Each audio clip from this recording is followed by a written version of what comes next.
বেগম খালেদা জিয়ার মৃত্যু নিয়ে বিএনপির যারা সাধারণ নেতাকর্মী তাদের অভিযোগ হলো আওয়ামী লীগের কারণে তাদের নেত্রীর একটি দুর্বিষহ মৃত্যু হয়েছে।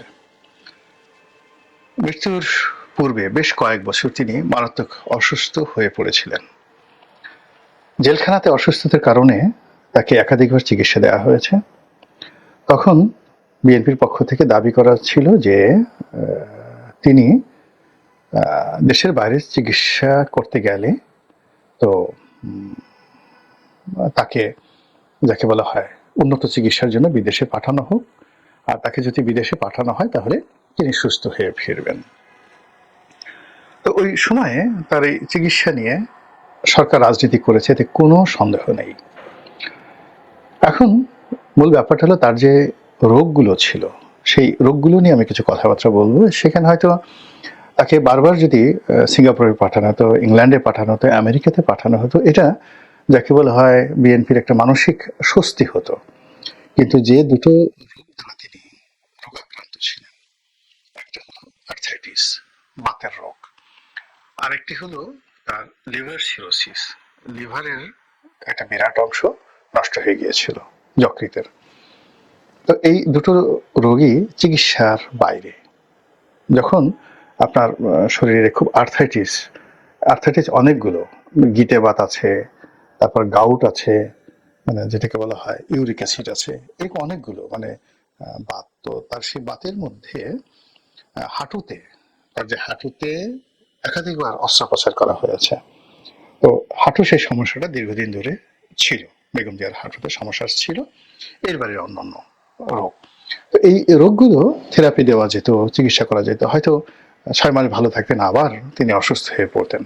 আর তিনি যথেষ্ট নিজের ব্যক্তিগত জীবনে স্বাস্থ্য সচেতন ছিলেন, পরিমিত আহার করতেন এবং যাকে বলা হয় নিজেকে ভালো রাখার জন্য যা যা করা দরকার সব ব্যাপারে তিনি সেই নিজে সচেষ্ট ছিলেন। আর যথেষ্ট পরিশ্রমী, সেই অসুস্থ শরীর নিয়েও তিনি সবসময় একেবারে শেষ দিন পর্যন্ত, জেলে যাওয়ার আগ পর্যন্ত তিনি কিন্তু সারা বাংলাদেশ চষে বেরিয়েছেন। সেই আর্থাইটিসের রোগ নিয়ে, হাঁটুতে ব্যথা নিয়ে গাড়িতে করে তিনি সারা বাংলাদেশ চষে বেরিয়েছেন। তো তার শরীরটি অত্যন্ত পরিশ্রমী শরীর। তো সেই পরিশ্রমী শরীর নিয়ে তিনি যখন জেলে গেলেন, এই জেলে যাওয়ার বিষয়টি বিএনপির লোকজন কল্পনাই করতে পারেনি। বাংলাদেশে বেগম জিয়াকে জেলে নেওয়া হবে এবং তিনি দীর্ঘদিন জেলে থাকবে, এই পুরো জিনিসটি বিএনপির যারা লোকজন আছে তারা মেনে নিতে পারেনি, কল্পনাও করতে পারেনি। ফলে এটা ছিল বিএনপির জন্য একটা বিরাট ধাক্কা। দ্বিতীয়ত, জেলে নেয়ার পর সরকারও সাহস পেয়ে গেল। সরকার কিন্তু প্রথম বুঝতে পারেনি যে এত সহজে তাকে জেলে নিতে পারবে বা জেলে রাখতে পারবে। কিন্তু সরকার যখন আরাম পেয়ে গেল তাকে জেলে রাখার, এবং এটা যে কোনো রাজনৈতিক সরকারই, যেমন এখন দেখুন ইমরান খানকে জেলে রাখা হয়েছে, এর কারণ হলো যে বেগম জিয়ার যে জনপ্রিয়তা এবং তার যে ইফেক্টিভনেস, তার দলের যে সাংগঠনিক ক্ষমতা, সেক্ষেত্রে আওয়ামী লীগের জন্য এটা একটা বিরাট হুমকি, ব্যাপক হুমকি। 2014 সনের আগে, নির্বাচনের আগে যে সহিংসতা শুরু হয়েছিল, সরকার তো বলতে গেলে 99% পড়েই গিয়েছিল। এবং ওই সময়টিতে যদি বেগম জিয়া মানে বিদেশিদের পরামর্শে তিনি আন্দোলনটাকে স্থগিত করেছিলেন, প্রথম যেটা বিনা প্রতিদ্বন্দ্বিতা নির্বাচন হলো, যদি আন্দোলনটা তিনি স্থগিত না করতেন, সরকার নির্বাচনের পরে 15 দিনও ক্ষমতা টিকতে পারত না। কিন্তু ইট ওয়াজ এ মিস্টেক। আবার তার পরের বছর অর্থাৎ 2016 সনের দিকে এসে আবার যে তিনি কন্টিনিউয়াসলি অবরোধ দিলেন, সেটাও কিন্তু সরকারকে যথেষ্ট মানে বিপদের মধ্যে ফেলে দিয়েছিল। ফলে সরকার যখন বেগম জিয়াকে জেলে নিয়ে গেল, তারা মনে করলো যে এটা একটা বিরাট স্বস্তি, এবং সেই স্বস্তির জায়গাটিকে উপভোগ করার জন্য বিএনপিকে নিয়ে আওয়ামী লীগ নানাভাবে খেলেছে। এবং খেলতে খেলতে একটা সময় যখন বিএনপি আসলে দুর্বল হয়ে গেল, অসহায় হয়ে গেল, তখন তারা শুরু করলো রীতিমতো টিটকারি, বদমাশি এবং অবমাননাকর কথাবার্তা। বিএনপির নেত্রীকে উদ্দেশ্য করে, দলকে উদ্দেশ্য করে প্রতিনিয়তই আওয়ামী লীগের পক্ষ থেকে নানা রকম যাকে বলা হয় অবমাননাকর কথা বলা হতো। তারা আন্দোলন করতে পারে না, তারপরে এটা করতে পারে না, ওটা করতে পারে না, ইত্যাদি নানা রকম উস্কানিমূলক কথাবার্তা। অন্যদিকে বেগম জিয়ার যখন চিকিৎসার বিষয়টি এলো, তখন সরকার এটা নিয়ে বার্গেনিং শুরু করলো যে ঠিক আছে, চিকিৎসা করতে পাঠাবো, সেক্ষেত্রে প্যারোলে মুক্তি নিতে হবে, অথবা সেখানে ওই রাষ্ট্রপতির কাছে ক্ষমা প্রার্থনা করতে হবে। এখন এই বিষয়গুলোর আইনগত অনেক ব্যাখ্যা আছে, কিন্তু এগুলো মানে একজন জাতীয় নেত্রী বেগম জিয়ার জন্য এটা খুব অবমাননাকর ছিল, এই কাজটি আওয়ামী লীগ করেছে। আবার পরবর্তীতে দেখা গেল যে বেগম জিয়ার যে পরিবার, সেই পরিবারের সঙ্গে শেখ হাসিনার একটা ভালো সম্পর্ক হয়, এবং তার প্রেক্ষিতে প্রধানমন্ত্রীর যে স্পেশাল এক্সিকিউটিভ পাওয়ার রয়েছে বা সরকারের যে এক্সিকিউটিভ পাওয়ার রয়েছে, সেই এক্সিকিউটিভ পাওয়ারের ভিত্তিতে বেগম জিয়াকে সেই প্যারোলে মুক্তি দিয়ে তাকে মানে জেলখানার বাইরে তার বাড়িতে থাকার অনুমতি দেওয়া হয়। তো এই কাজটি সরকার করেছে, কিন্তু মানে বিএনপি এটাকে কৃতজ্ঞতা জানাতে পারেনি বা বিএনপির নেতাকর্মীরা মানতে পারেনি। এর কারণ যে সময়টি তিনি জেলখানাতে ছিলেন, এই সময়টিতে আওয়ামী লীগের লোকজন এত নেতিবাচক কথাবার্তা বলেছে, সেই কথাবার্তার কারণে শেখ হাসিনা যে তাকে একটা স্পেশাল অর্ডার দিয়ে তাকে বাইরে রাখার ব্যবস্থা করেছেন, এই কাজটির ইতিবাচক দিকটি কাউন্ট করার মতো অবস্থা ছিল না, এত খোঁজাখুঁজি করা হয়েছে। দ্বিতীয়ত, তার যে চিকিৎসা, জেলখানায় থাকা অবস্থায় তার যে চিকিৎসা, তো বাংলাদেশে বঙ্গবন্ধু মেডিকেলে নিয়ে চিকিৎসা করা হয়েছে, এভার কেয়ারে নিয়ে চিকিৎসা করা হয়েছে, আরো অনেক কিছু করা হয়েছে, কিন্তু ওই যে বিদেশে যাওয়ার যে বিষয়টি, এই বিষয়টি নিয়েও আওয়ামী লীগ যে যাকে বলা হয় কুটচাল দিয়েছে, আজ পাঠাবো, কাল পাঠাবো।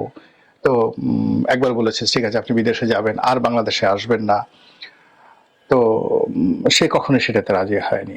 আবার পরবর্তীতে সে বিদেশে না, প্রথমে সে বিদেশে এরকম শর্তযুক্ত বিদেশে যেতে রাজি হয়নি, পরবর্তীতে কি শর্তে যেন রাজি হয়েছে, তখন আবার আওয়ামী লীগ আরো একটা বিরাট শর্ত দিয়ে মানে পুরো বিএনপিকে নিয়ে খেলেছে।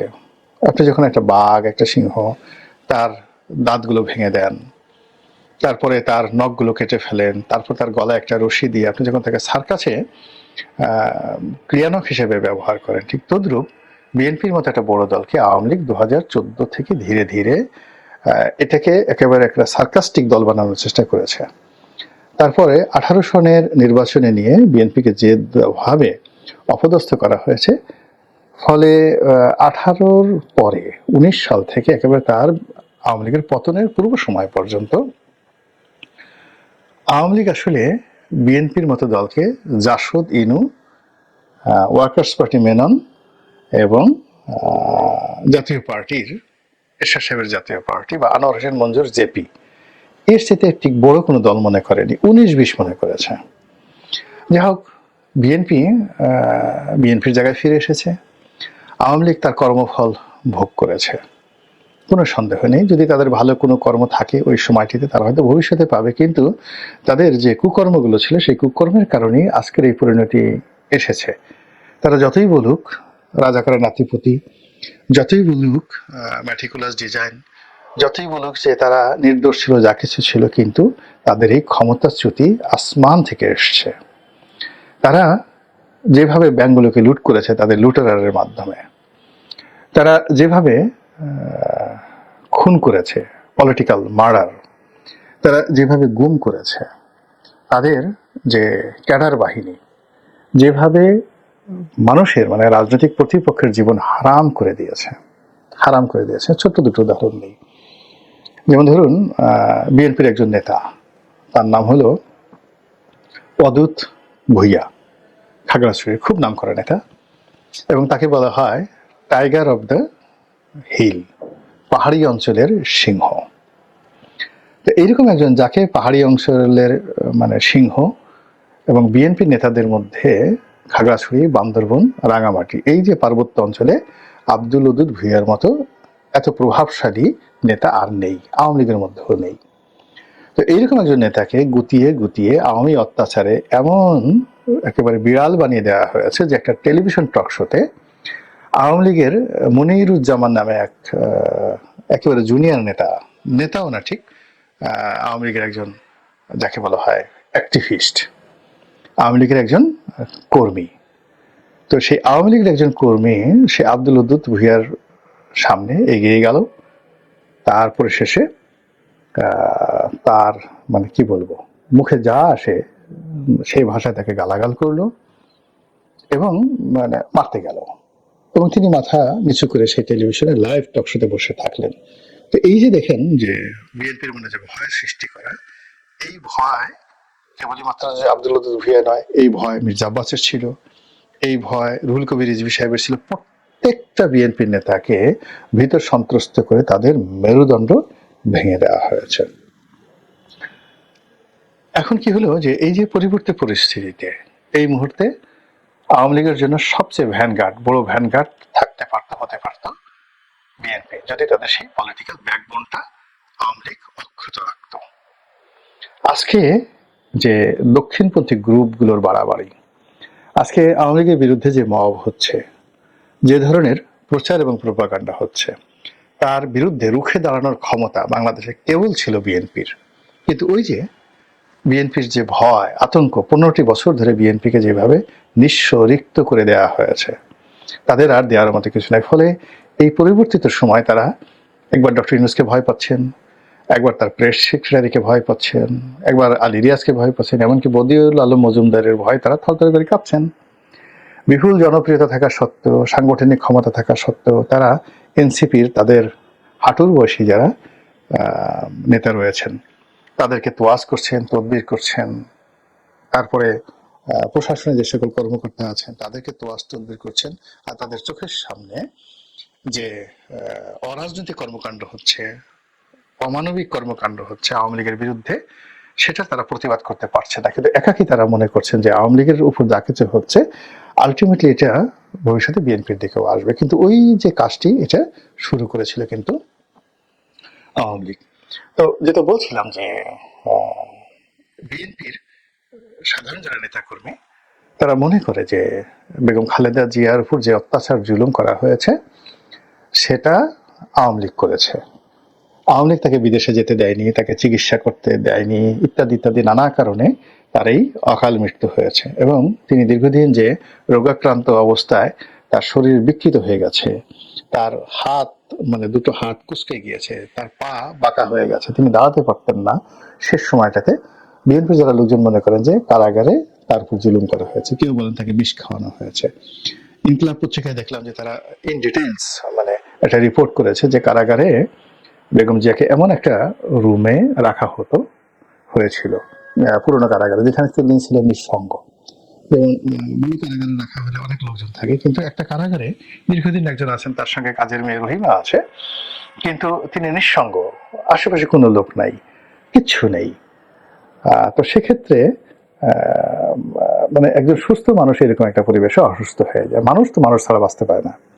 দ্বিতীয়ত হলো যে ঢাকা কেন্দ্রীয় কারাগার, যেটা পুরোনো কারাগার নাজিমুদ্দিন রোডে যেখান থেকে রাখা হয়েছিল, তো সেই জায়গাতে যখন লোক থাকে না, জন থাকে না, তখন সেখানে কি আছে, সাপ আছে, তারপরে টিকটিকি আসে, ইঁদুর আসে, চামচিকে আসে, এবং ওটাকে একটা পোড়ো বাড়ি হিসেবে বা পরিত্যক্ত বাড়ি হিসেবে ওভাবেই প্রকৃতির যে সকল কীটপতঙ্গ সেখানে আসবে, এটি স্বাভাবিক। তো ওটা নিয়ে ইনকিলাব একটা রিপোর্ট করেছে যে তিনি যে রুমে থাকতেন সেই রুমে মানে ইঁদুরের যন্ত্রণায় তিনি ঘুমাতে পারতেন না। সত্য মিথ্যা ইনকিলাব ভালো জানেন, কিন্তু এই যে একটা সেন্টিমেন্ট, সেই সেন্টিমেন্টটা কিন্তু এই সময়টাতে তার মৃত্যুর পরে পত্রপত্রিকাগুলো আওয়ামী লীগের বিরুদ্ধে খেপিয়ে তুলছে। দ্বিতীয় হলো যে স্বয়ং আইন উপদেষ্টা ডক্টর আসিফ নজরুল তিনি প্রেসের সামনে এসে খালেদা জিয়ার মৃত্যু নিয়ে যে বিবৃতি দিয়েছেন, তিনি এই মৃত্যুটিকে মর্মান্তিক বলেছেন, এবং তিনি স্পষ্ট করে বলেছেন যে এই মৃত্যুর জন্য আওয়ামী লীগ মানে সাবেক ফ্যাসিবাদী সরকার তারা দায়ী, এবং তারা বেগম জিয়াকে বন্দি করে তার সঙ্গে যে অমানবিক আচরণ করেছে, কুচিকিৎসা দিয়েছে, পর্যাপ্ত চিকিৎসা দেয়নি, এমনকি উল্টো চিকিৎসা মানে কুচিকিৎসা দিয়েছে, ফলে তার এই অবস্থা দুরবস্থা তৈরি হয়েছে। তো এই যে একটা ন্যারেটিভ তৈরি করার চেষ্টা করছে, এটার মূল কারণ হলো আওয়ামী লীগ এবং বিএনপি যে বৃহৎ দুটি রাজনৈতিক দল, এর মধ্যে যত সংঘাত হবে, সংঘর্ষ হবে, ততই তৃতীয় পক্ষ, চতুর্থ পক্ষ, পঞ্চম পক্ষ সুবিধা হবে। যেভাবে শেখ হাসিনার যখন সুসময় ছিল, আওয়ামী লীগের সুসময় ছিল, তাকেও কিন্তু বেগম জিয়া সম্পর্কে, তারেক রহমান সম্পর্কে নানা রকম কথা বলে যাই, 21 আগস্টের গ্রেনেড হামলা তো বিএনপি করেছে, তারপরে শেষে এই করেছে, এই করেছে, নানা রকম মানে কথাবার্তা বলে শেখ হাসিনার মনে যারা বিষ তৈরি করেছে আওয়ামী লীগের আশেপাশের লোক, সেটি শেখ হাসিনাকে কতটা বিপদগ্রস্ত করেছে সেটা এখন শেখ হাসিনা বুঝতে পারেন কিনা বা তার আশেপাশের লোক বুঝতে পারেন কিনা আমি জানি না। একই ভাবে এখন যারা বিএনপির কর্তা ব্যক্তি রয়েছেন তাদের মধ্যে আওয়ামী বিরোধী বিষ ছড়ানোর জন্য অবাস্তব কতগুলো কথা, মিথ্যা কতগুলো কথা বা সত্য কথা কিন্তু এই মুহূর্তে সেগুলো প্রযোজ্য নয়, সেগুলো এনে পুরনো বিষটিকে আরো উগড়ে দেওয়ার যে চেষ্টা আমাদের সমাজে করছে, এটার মূল কারণ হলো বিরাজনীতিকরণ। তো দুটো রাজনৈতিক দলই অভিজ্ঞ, সেখানে অনেক জ্ঞানীগুণী ব্যক্তি রয়েছেন যারা নেতৃত্বে রয়েছেন, তারা অসংখ্যবার বিপদে পড়েছেন।